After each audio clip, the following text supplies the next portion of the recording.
सरकारी स्कूल से पढ़ाई वाले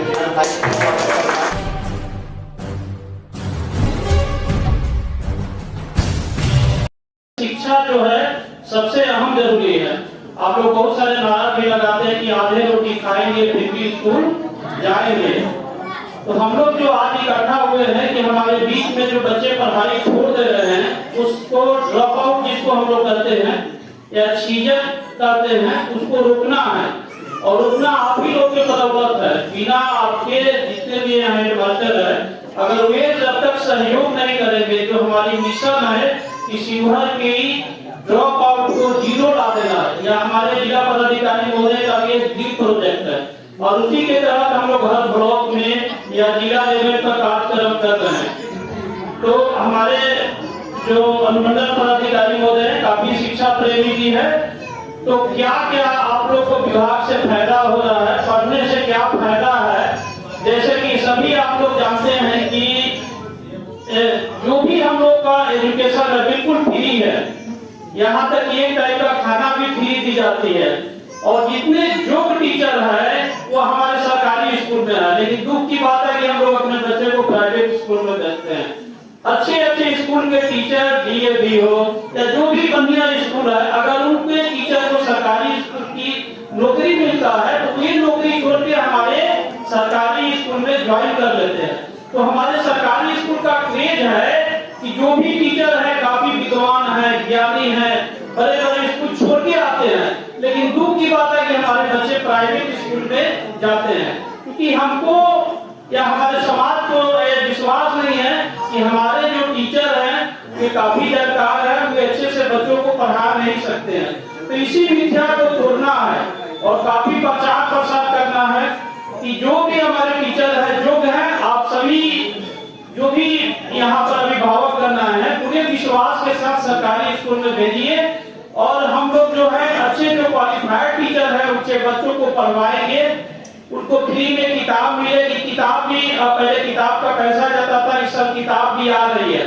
किताब भी मिलेगा, खाना भी मिलेगा, स्कॉलरशिप भी मिलेगा, पढ़ने के लिए ड्रेस भी मिलेगा। तो सारी सुविधाएं हमारी सरकारी स्कूल में है। इसके अलावा जो अगर आप मैट्रिक डिवीजन से पास करते हैं तो सभी कोटि के बच्चे बच्चियों को लगभग 10,000 रुपए सरकार देती है। 9th के बच्चे बच्चियों को सरकार साइकिल दे रही है। उसके बाद अगर अविवाहित कोई कन्याएं इंटरमीडिएट पास करती है तो उसको सरकार 25,000 रुपया दे रही है। आपको मालूम होगा अगर स्नातक कोई अविवाहित लड़कियां या महिलाएं पास करती है उसको 50,000 रुपया सरकार दे रही है। अगर कोई बीपीएससी का पीटी पास करता है तो उसको लगभग लाख रुपया मिल रहा है। तो हर क्षेत्र में हर जगह जो है सरकार पढ़ने के लिए काफी कार्यक्रम चला रही है। आपके कितने बच्चे हैं? देखिए सर, हमारे 5 बच्चे हैं। किस क्लास में पढ़ता है? सब पढ़ता है? एक लड़का 8वां में, ठीक है, एगो 7वां में, ठीक है, लड़की है 6ठा में। पढ़ाइएगा ना? जी। कहाँ तक? मध्य विद्यालय और में। कितना तक पढ़ाइएगा उसको? कहाँ ले जाइएगा? सर तो उसको 9वां में। बच्चे को कितना पढ़ाएगा? ये भैया एमए पीएचडी क्या? देखिए सर, गरीब है, अब जहाँ तक पढ़ेगा लेकिन पढ़ाएंगे। हमारे कहना यही है कि हम लोग खाना खाए चाहे नहीं खाए लेकिन बच्चा को पढ़ाना। छीजन कार्यशाला का मुख्य उद्देश्य और ये छीजन क्या होता है उसके बारे में थोड़ा मैं सब लोगों से सुना हूँ। मैं एक शिक्षक रहा हूँ और ये मैं आप लोगों को जानकारी दे देता हूँ कि इस क्षेत्र में इससे पहले सर्विसमैन, इससे पहले मैं शिक्षक ही था और मैं बीएड एमएड पूर्वी रीजनल इंस्टीट्यूट ऑफ एजुकेशन का टॉपर, एमएड का टॉपर रहा हूँ। एक बार कहीं बोले भी थे हम लोगों को, इसलिए मैं दूसरा सर्विस में था, उसको छोड़ करके मैं शिक्षक बन गया था आपका रिजाइन करके। उसके बाद मुझे इसमें हुआ तो मैं आ गया इसमें वीडियो के रूप में। तो मैं थोड़ा ये छीजन के बारे में तो थोड़ा हिंदी में समझूंगा। हमको ये हो गया था क्या होता है, जब ये समझे कि ड्रॉप आउट और छीजन दोनों में अंतर है, थोड़ा अंतर हुआ। ड्रॉप आउट का मतलब हुआ विद्यालय में पढ़ाई छोड़ दिया, लेकिन उसमें तो जिस समय में हम लोग ये शिक्षक थे उस समय में ड्रॉप आउट रेट भी ज्यादा था और जिस समय में मैं प्रशिक्षण प्राप्त कर रहा था रीजनल इंस्टीट्यूट ऑफ एजुकेशन में तो ड्रॉप आउट रेट बिहार का बहुत ज्यादा था। तो वो तो ड्रॉप आउट छीजन का मतलब ये हुआ, ड्रॉप आउट होता है विद्यालय छोड़ दिया, 9th क्लास पास किया, 10 में नामांकन ही नहीं लिया, कहीं पढ़ा ही नहीं। 10वीं पास करके 11वीं में नामांकन ही नहीं लिया, पढ़ाई छोड़ दिया, 5वां करके 6ठा में छोड़ दिया, पढ़ाई छोड़ दिया।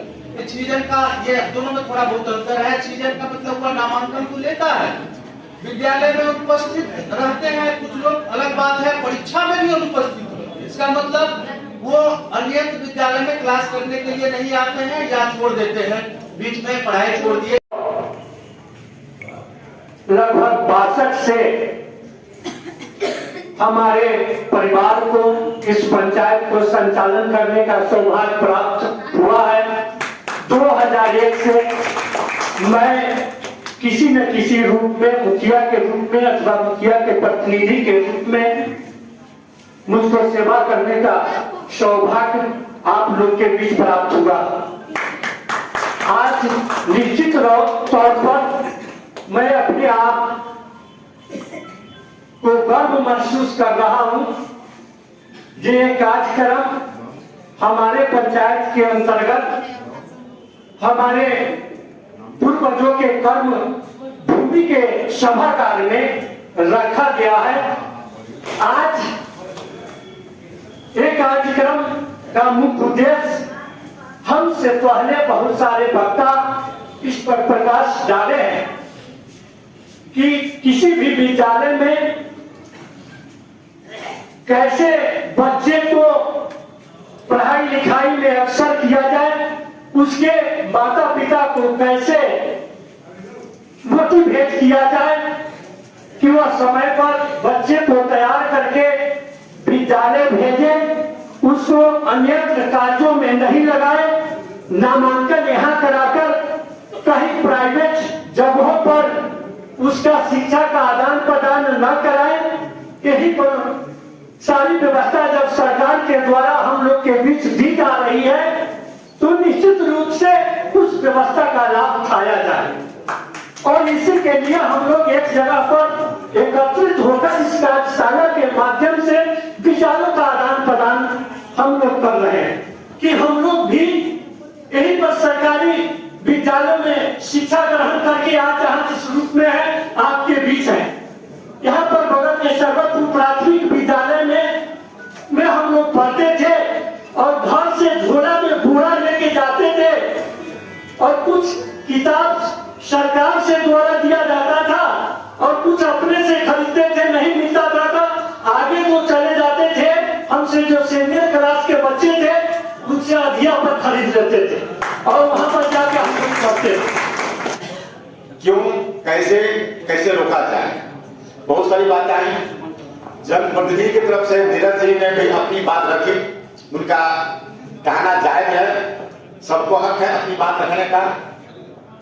वीडियो साहब ने भी अपनी बात रखी, डीपीओ साहब ने भी अपनी बात रखी और एलडीएम साहब ने रखी और हमारे कुछ शिक्षक ने भी बात रखी।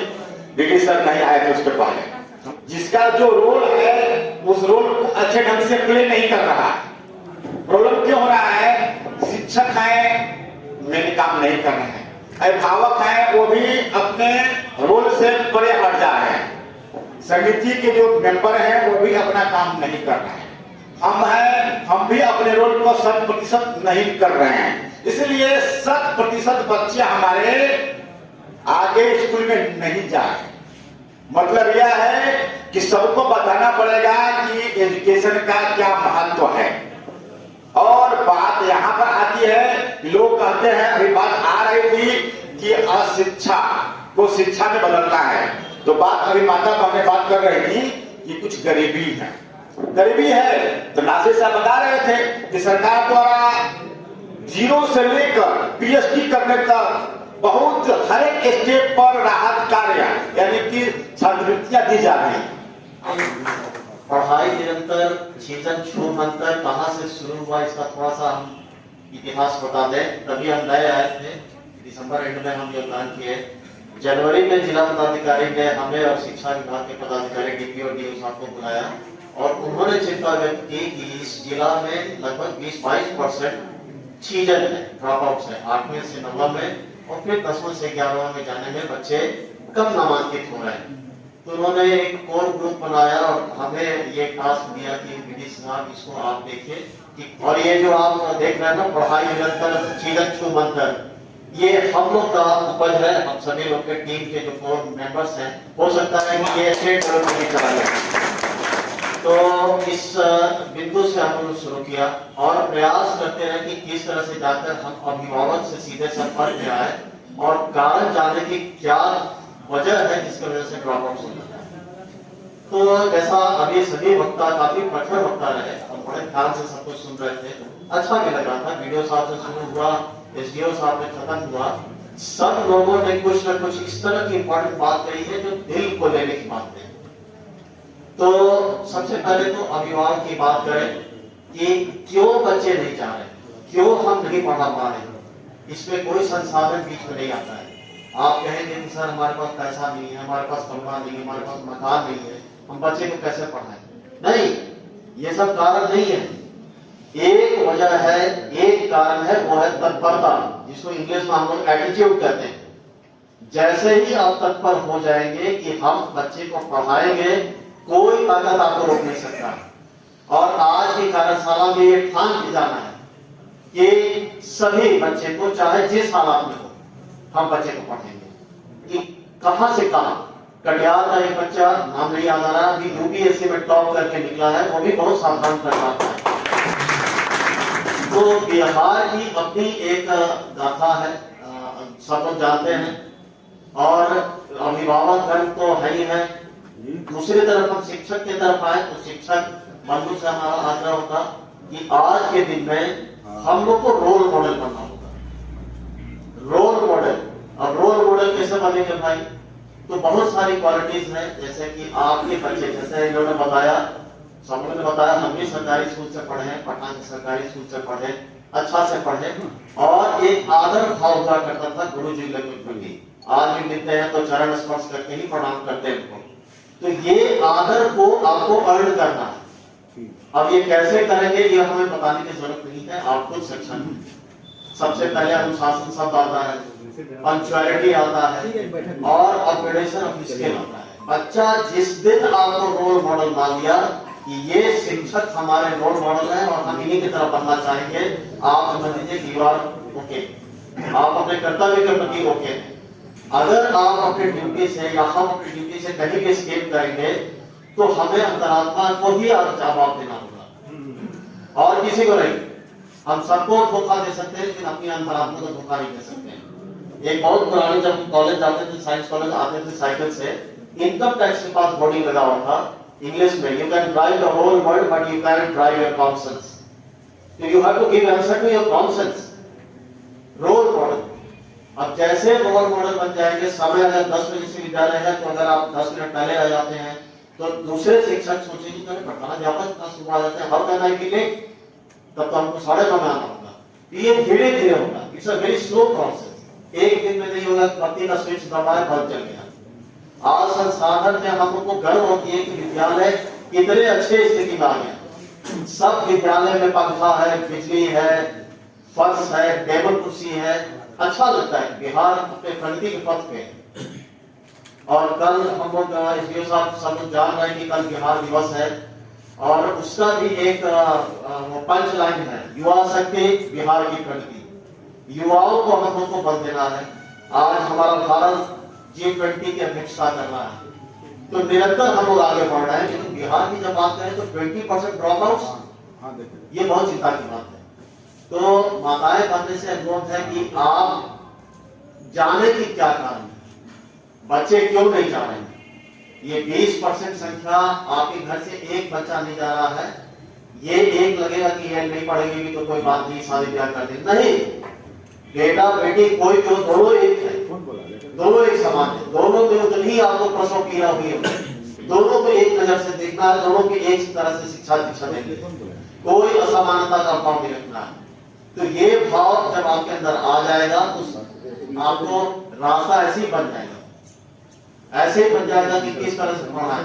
आपको जानकारी तो होगी कि भारत के पहले राष्ट्रपति राजेंद्र प्रसाद साहब, मैंने सुना है कि स्ट्रीट लाइट के नीचे बैठ के रात में पढ़ते थे। स्ट्रीट लाइट अपनी जो जनता है ना, रोड के किनारे लैंड पोस्ट, उसमें पढ़ते थे। शिक्षक महोदय लोग अगर सही होगा तो थोड़ा सा ताली बजा दीजिए।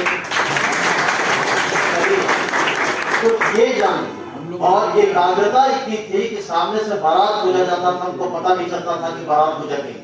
He is so concentrated in his studies.